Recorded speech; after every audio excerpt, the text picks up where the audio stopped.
il y a des amours qu'on n'oublie jamais. Et des amitiés non plus. Celle qui liait François Mitterrand et Michel Charasse faisait partie de celles-là, indéfectibles. Ce mardi 21 février commémore les 2 ans de la mort de cet ancien ministre du Budget et oreille attentive du président socialiste, décédé en février 2020, à l'âge de 78 ans. L'occasion de revenir sur le rôle essentiel et secret que ce bon vivant a joué dans l'histoire d'amour entre le leader socialiste et Anne Pinjot. Nommé conseiller de Pierre Bérégovoy après l'élection de François Mitterrand en 1981, Michel Charasse s'est peu à peu rapproché de celui qui aurait eu une liaison avec Dalida.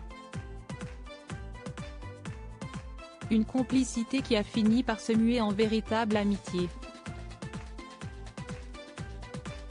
À tel point que le chef de l'État est souvent allé chercher le calme en Auvergne, près du lac Chauvet, où Michel Charasse aimait pêcher.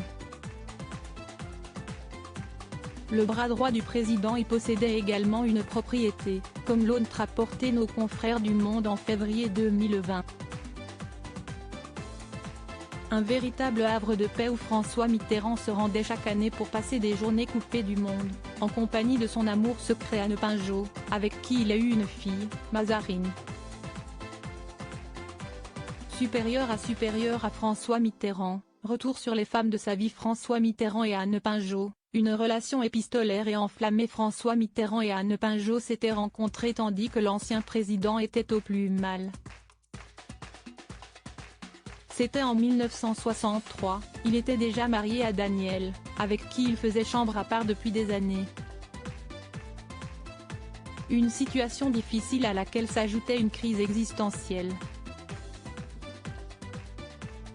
Malgré leurs 27 ans de différence, François Mitterrand avait alors vu en Anne Pinjot un espoir, celui d'aller mieux. À partir de cette rencontre et malgré la réticence de la jeune femme d'entamer une relation intime avec un homme marié, les deux amants ne cessent de s'envoyer des lettres enflammées. 3 décennies d'amour aussi secrètes que passionnées. Article écrit en collaboration avec 6 médias. Crédit photo, Bertrand Rindolph Petrov.